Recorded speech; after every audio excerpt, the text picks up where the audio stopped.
Welcome to Big Blend Radio's Adventures in Asheville show, featuring Steve and Karen Wilson, owners and innkeepers of the Lion and the Rose Bed and Breakfast. Welcome, everyone. Today, our adventure is all about theater and music and the performing arts. We're going to be talking about Flat Rock, which is near Asheville, and we're going to go specifically to Flat Rock Playhouse. So Steve and Karen were out that way, went to a show and said, hey, y'all, they need to be on our podcast. Right, Karen? Right, Steve? Welcome back. How are you? Absolutely. Yeah, hey. Good. How about you? Doing good. The weather's warmer, right? It's nice. The weather is nice. Oh, so awesome. Beautiful. Yeah. I mean, absolutely beautiful. I mean, I just, when we were just in Asheville and as this air will be there, it was just like spring was popping big time. And it really is. It has a feeling of renewal, right? After everything that Asheville has gone through, it just felt so good for the city to have just that renewal feeling, and hope and change. And people are coming back to Asheville. They know that Asheville is open. I know, that's something very important to talk about after Hurricane Helene was through there. And we've done so many shows about it, live shows and benefit shows. But it's still very important to spread the word that Asheville, North Carolina, and actually, quite frankly, all the states of the East that got affected by not only Hurricane Helene, but also Milton are open. And what they need most is visitors to come back and frequent those places that are open. So Steve and Karen, as you know, own and operate the Lion and the Rose Bed and Breakfast in the Montford Historic District, which has over 600 historic homes, all these beautiful Victorian homes like their bed and breakfast, and really close to the downtown and River Arts District, which is also making a wonderful comeback. So definitely some place to put on your radar. There's a lot going on in May, June, July. This is the season for hiking and water flowers. That's my new word. water flowers. There are such things, but waterfalls, wildflowers, butterflies, all that good stuff. So, but yeah, good to have you guys back on the show. And let's introduce our next guest from Flat Rock Playhouse. We've got Christy Souther. Welcome, Christy. Hello. How are you guys? Good to have you How here. about you? Hey, Christy. Great. Yay. Thanks for having us. And we've got Lisa Bryant. We always love the Lisas on the show. So we got Lisa and the Cult Jam here. But welcome, Lisa. How are you? I'm doing just great. Thanks for having us. Hey, we've got our own Cult Jam. What do you think about that? I think that's pretty cool. I love it. Let's go. Let's do it. The way to be. So everyone, Flat Rock Playhouse, go to flatrockplayhouse.org. So how far, Steve and Karen, what did you go and see when you were there? Stairway to Zeppelin. Yep. Oh, Stairway to Zeppelin. That was great. Did you guys have fun? Oh, absolutely. Yeah. And we love the Playhouse. We will be back, and we look forward to pointing guests in your direction. Oh, we really appreciate that. So how far are you from We all work Asheville? together. Yeah, that's the thing. The whole 25 minutes? 30 minutes? Yeah. That's nothing. Yeah, nothing. about a half hour. It's a nice, easy, and there's other nice things in Flat Rock to see as well. The Carole Sandburg house, and that is nice for history. And then there's some nice restaurants and, Flat Rock. Oh. Uh-oh. She got gobbled up. Yeah, you gobbled up there. Hopefully she'll come back. Maybe she was thinking of a brewery. Was there any breweries there? Oh, there's a million breweries here. And then, the village of Flat Rock is charming and lovely. And certainly we're partial to it, but we're also like 3 miles away from downtown Main Street, Hendersonville, North Carolina, which, is the second largest main street in Western North Carolina, second just to Asheville. So also just the shops and the good eating and little historical tidbits are abound in the area. So you can a real lovely day trip out of it. Well, that's interesting. So it's the second largest main street in America? No. In Western North Carolina. Oh, Western North Carolina. Yeah. Okay. No, I got excited about that because we're doing a special show on Main Street Americas coming up. Cool. I think. Yeah, so yeah, we'll be reaching out to you guys soon on that because we think it's really important for, travelers. I know that road tripping is really going to grow even further this year. It's just really a fun way to explore our country and, really see unique things. And we're doing so many shows on that. And, when you're traveling, the thing is when you have these downtowns and cute villages, like you say, when you hear a village, the word village, you already want to go because it's going to be something unique and not like just all the chain stores and all the chain restaurants. And no offense to those because those are necessary, but we want authentic when we travel. So, and I think that's where the performing arts really make sure that authenticity happens, right? In a place. Absolutely. Yeah, I mean, but between the apple farms, everywhere, the hiking, everywhere, I mean, it's a really beautiful stretch of the country to spend a day or really a weekend, honestly, between Hendersonville and Flat Rock and Asheville. Definitely. There's plenty to do, whatever your persuasion might be. Oh, I like that word, persuasion. Ooh, I'm like, okay, wait a minute. Now I'm starting to think y'all have to have the Rocky Horror Picture Show there. It's very cute because our most of our actors come from basically New York, LA, or everywhere. And when they're staying on our property, they're like, "This is summer camp." To be in this area and to be in the beautiful, the mountains and the woods, and like Lisa was saying, there's so many great places to eat. Then you're 2 minutes from downtown Hendersonville. It really speaks volumes to how people portray this area from outside. Yeah. No, that's because it's fun, Absolutely. and the whole area is just fun. And that's important in life, and it's like, yes, we talk about Hurricane Helene, which was devastating, but fun is still to be had. And we know because Nancy and I keep going back and we keep having fun. It's Steve and Karen's fault. They're fun.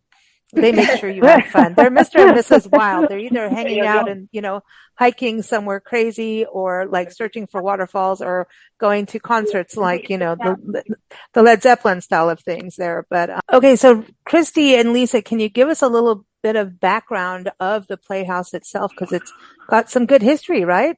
Yeah, we've been here a long time. So we're in our current position on the Rock, the Flat Rock. We have existed since 1952, but the founders of the Playhouse, Robin and Leona Farquhar, Rob Roy and Leona Farquhar, Robin was their son. They actually Rob Roy came to Henderson County in like 1937. He was a professional actor and he was ping-ponging back and forth between New York City and Miami. And surprise, surprise, the Floridians were like, hey, there's this place called Hendersonville in North Carolina. We go there in the summer to escape the heat. You really ought to check it out for your theater, because he was looking for a place to have a sit-down theater instead of being a traveling group of vagabonds, which is what we still call ourselves to this day, but they were truly vagabonds, just kind of going from spot to spot. So he came in 1937 and really fell in love with the area and kind of did basically what we might call now like pop-up theater for a couple of summers. Then World War II came along and he served. And while there, determined that when he returned to the States, he was going to make it his mission to set up a theater here in Western North Carolina. So they were at the mill at Highland Lake Inn for a little while. Then they set up at Lake Summit for a little while post World War II. And then, as I said, by 1952, they had a relationship with a boarding house, and the owner of the boarding house basically, as we understand it, said, hey, do you want this property here? Do you want this house? And let this become your new theater space? And they said, yes, please. And so in 1952, they put down roots. And by roots, I mean, really, they put up a circus tent. And for about the first 10 years of our existence, courtesy of Barnum and Bailey, who gave them a tent, the theater performed performed on just like a raised platform stage under a circus tent. And there are a bunch of really fun, charming stories about that. But needless to say, over time, we have since become gone from a 10-week summer stock theater experience to just about a year-round regional equity professional theater. Wow. And you do awesome. summer camps and education too. It seems that's a big part of what you do is Yes. teach. Absolutely. Well, again, our founders, they had two missions. One was to produce professional theater excellence, and two was to contribute to the development of the next generation of artists. And so for many years, that was through what we still have today, which is our apprentice company, which is either current college students or very recent college grads who are committing their life, whether on stage or backstage, to this theater art form, where they come and they work alongside, they apprentice alongside professionals and kind of get a real taste of what it takes to live and work in this particular field.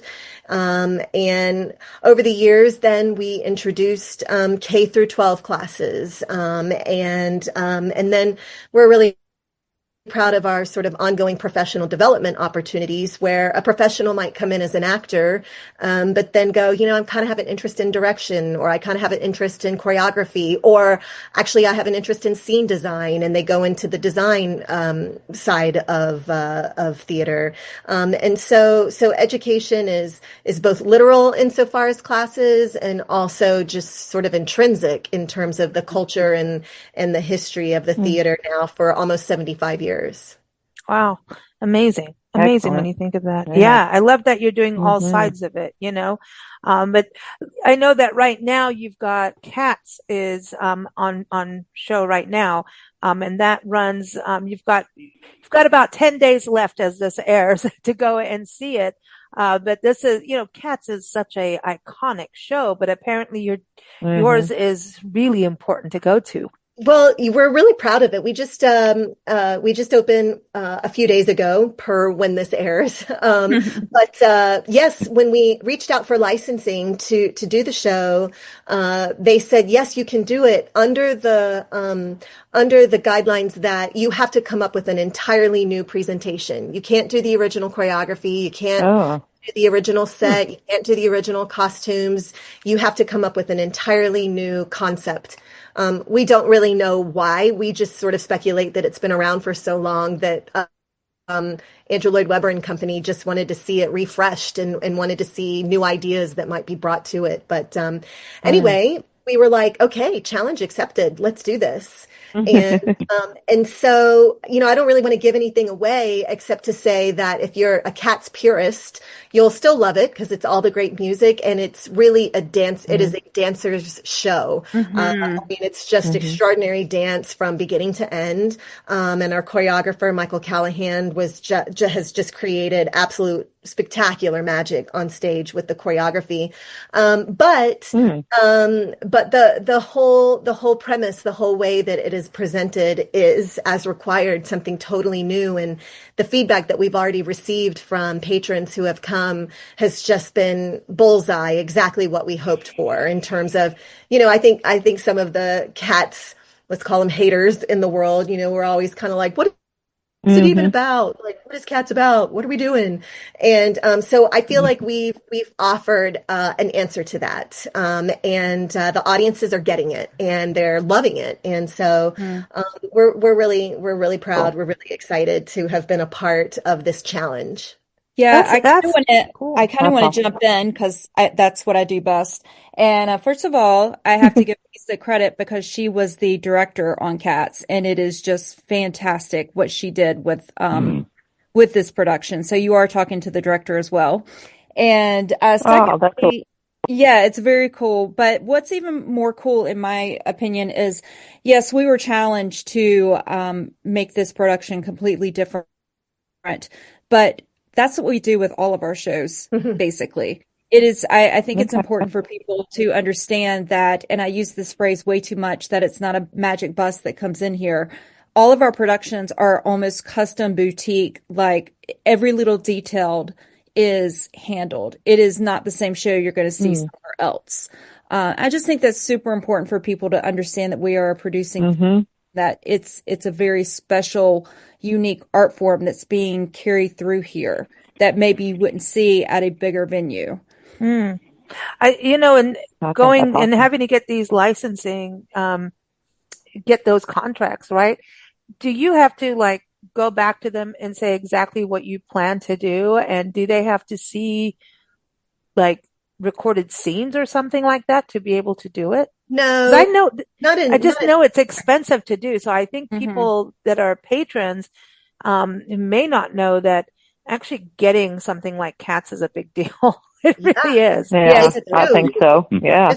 Just because we apply for it doesn't mean we always get it. There are many shows that we've tried to get and for a variety of reasons aren't able to. But at any time we understand that they could request anything of us. I'm sure to just make sure that we're all on the up and up. We're always, under the assumption that at any time someone from the estate or from licensing might come and see the show.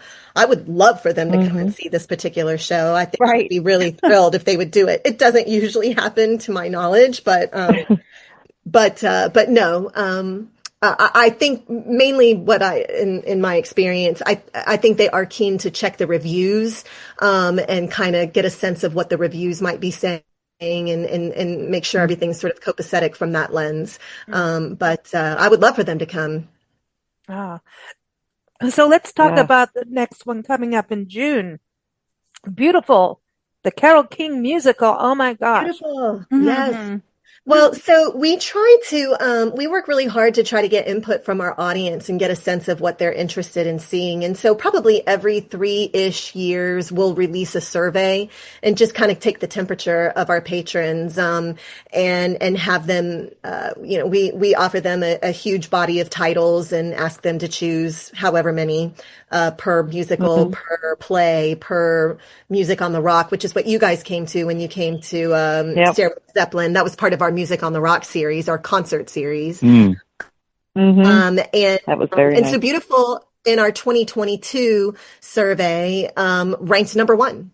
And so we were like, okay, well then let's give the people what they want. And so, we're bringing Beautiful to life right here and this whole area. And you guys know this in Asheville too. I mean, Western North Carolina cannot seem to get enough music, and especially at least in the Flat Rock patron community, 60s and 70s, that whole era still reigns supreme sort of here. And Carole King fits pretty neatly into that world, into that time period and genre. And P.S., the first probably third of the musical are a whole bunch of songs that she wrote that I bet you $1 million, if you're like me, you had no idea that she wrote them. But absolutely, they were just these great pop songs from the 50s. And she wrote so much. Are you kidding me? She was one of the most prolific songwriters of our time.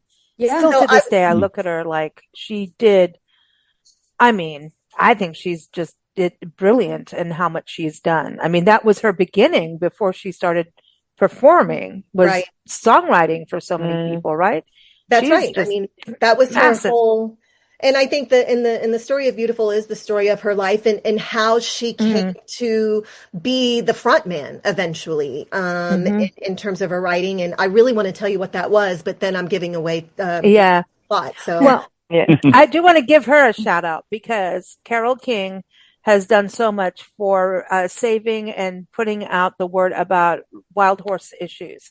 She's a huge wild horse and nature advocate. Interesting. So I got to give her a shout out. Yes, she is like Willie Nelson and Snoop Dogg, by the way, Lacey J. Dalton, all musicians that have stood up to stand up against those who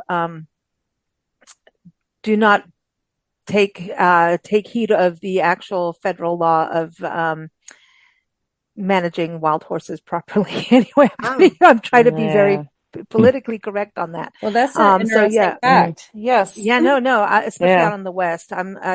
North Carolina is, you guys do, from what I know, take care of your wild horses, but in the West, the ones that are rounded up and Yes, yeah, that's a whole other show. But when you talk about Carole King, she stands up for things kind of in a good way for nature. So I got to give her a shout out. She's Love cool. that. Absolutely. Love that. Yeah.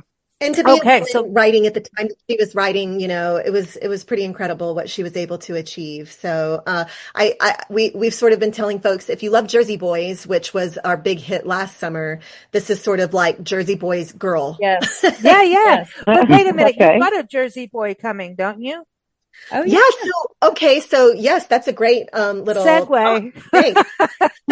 So John Lloyd Young was the original Frankie Valli on Broadway's Jersey Boys. He won the Tony Award for his role.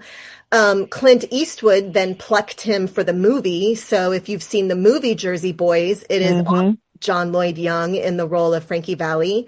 And he and his wife randomly bought a home in this area about 5 years ago and had been wanting to come to the Playhouse and just hadn't come yet. But then he saw that we were doing Jersey Boys and he was like, well, let me go see, what this Flat Rock Playhouse is doing, my show. Like, I want to go check it out. And he loved our production so much. And he was so impressed with what he saw, that he had his agent contact us and say, John wants to do a show at your theater. And we were like, I love that. And so we signed him right up, and he'll be here for 3 performances only this fall. And people are already going crazy for it. The tickets are flying off the shelf. So yeah. I don't think there'll be any tickets left. I don't think there will be either. In November. That's cool though, but man. I mean, that shows how well your shows are doing. Oh, absolutely. Lisa makes a good point with I keep calling it the female Jersey Boy show. But, and what I try to educate people the most is get your tickets early, because what happens is our shows are so great. And, I hate to say it, I have to, that people, they'll see it and they're like, oh my gosh, we have to get tickets. Well, guess what? They're all sold out. So we urge our patrons to please get your tickets early. Okay, get them early. So even when you make your plans to go to Asheville and stay at the Lion and the Rose, make your reservations. Can they do it online? Can they call you or do something that way? Absolutely. They can go online and purchase them. They can call our box office. And now, Christy worked with the company to develop a brand new app where you can download the app and do your tickets that way as well. All right. See, that's check cool. it out. That's cool. Now, this is a play that I feel like I could act in. The play that goes wrong. This is July and August. I'm the same. They won't let me be in anything, so I could probably be in this one. Yeah, what is this about other than I could do it? Honestly, I think it's one of the funniest plays ever written. I saw it on Broadway several years ago, and my colleagues are getting tired of hearing this story, but it's true that I saw it and I was laughing so much for so long, so early, that at one point in the process, I became angry and embittered because I was so uncomfortable and sore from laughing so much until the next funny thing happened and I was laughing all over again. I mean, this is a play that was developed in England, in London, by this basically improv-based theater group. And through improv, they develop these plays. They have the play that goes wrong. They have Peter Pan goes wrong. Evidently, they have a brand new play based on spies and something goes wrong with that. But it's all born of sort of this improv world. It is the story of this theater production company, and they are going to put on this murder mystery. And by God, no matter what goes on, whatever happens, they are going to see that murder mystery to its very end. And while navigating all the things that are absolutely going wrong the entire way through the show. And it is side splitting. It's truly, I think, maybe the funniest play I've personally ever seen.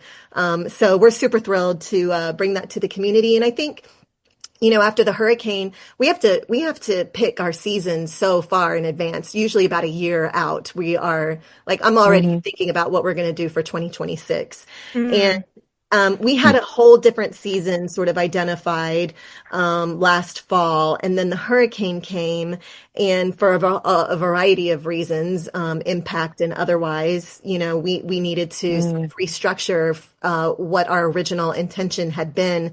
And I just thought, we're going to make it a fun season, and we're just going to make sure that after this challenging time, that when you come to the theater this year, in case you're still dealing with whatever sort of pieces you're putting back together, you're going to come here, and it's going to be pure escapism, and you're going to have a good time, and you're going to sing great songs, and you're going to laugh really hard.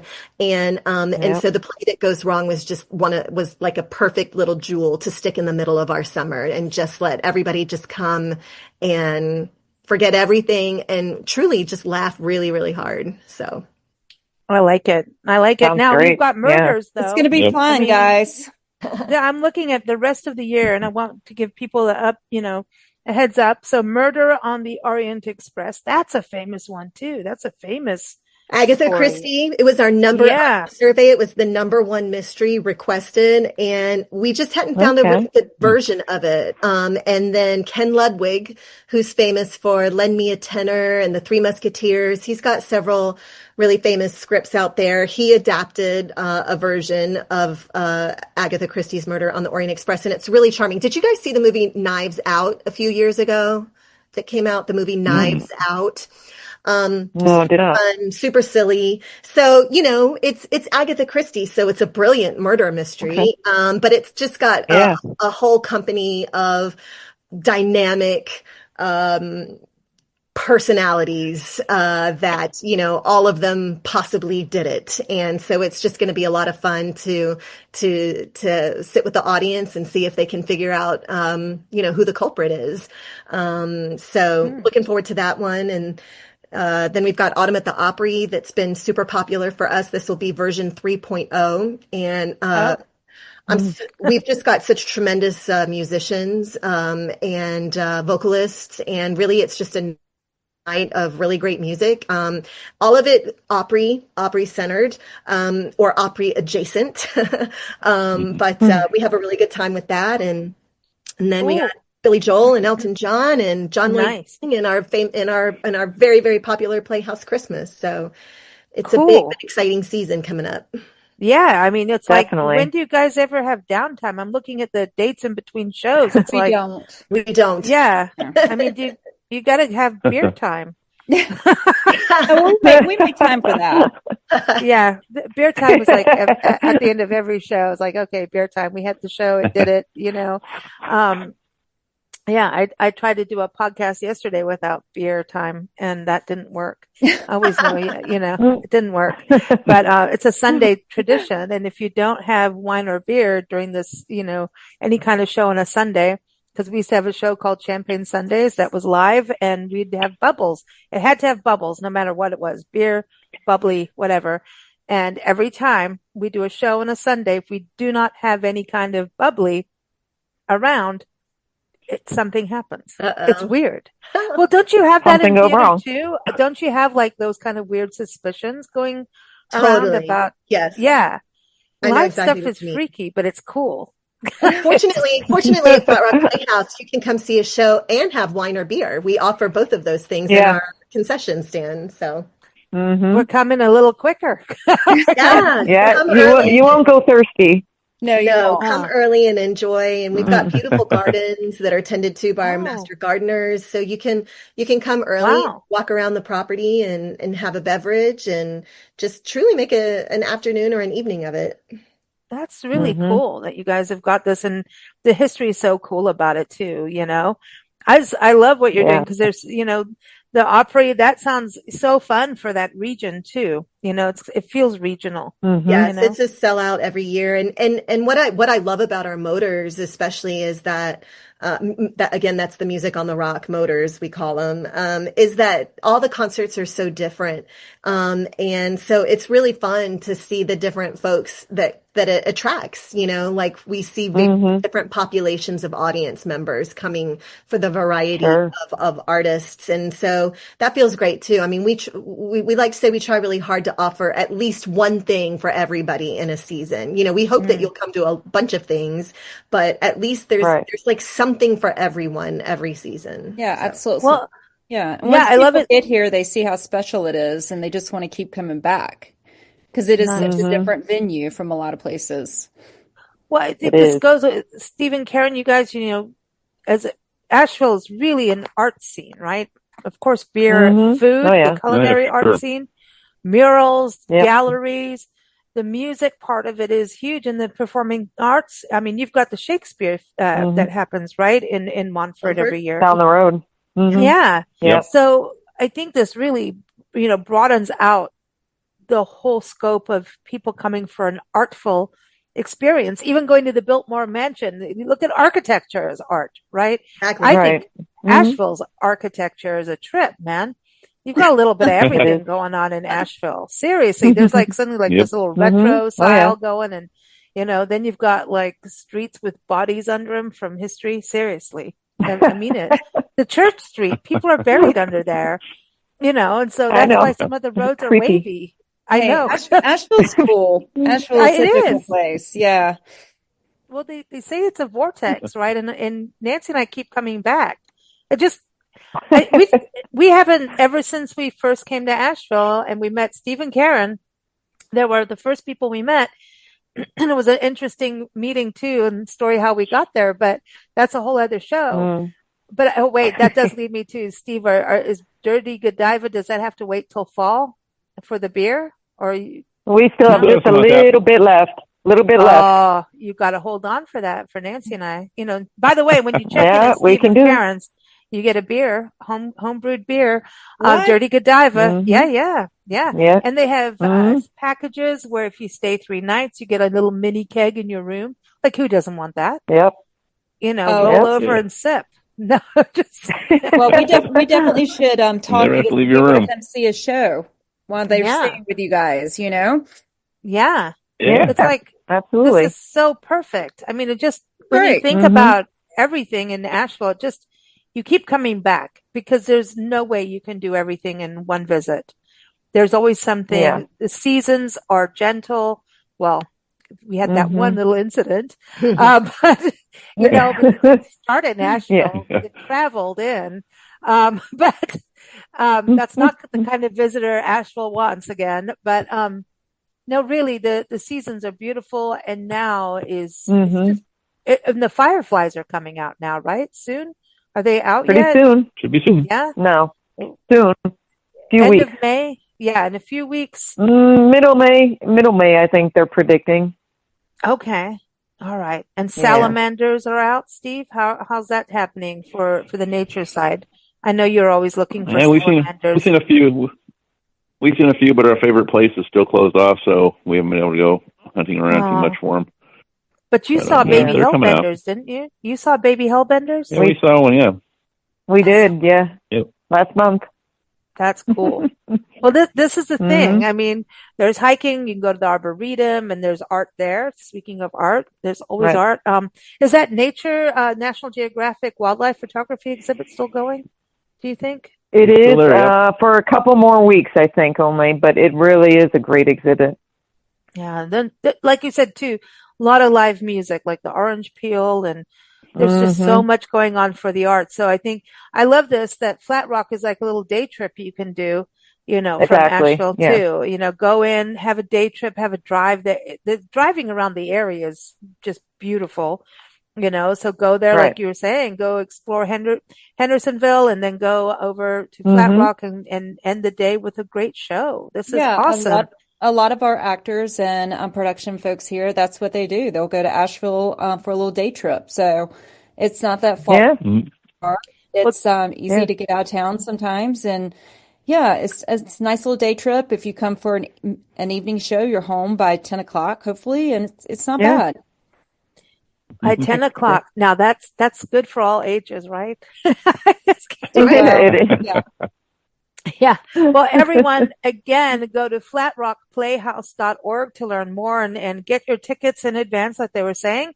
And also, when you book at the Lion and the Rose Bed and Breakfast, go to lion-rose.com breweries.com. So much going on this month. Karen, I know you've got new packages in the works, right? But like the keg one is still there. And the romance one is still there?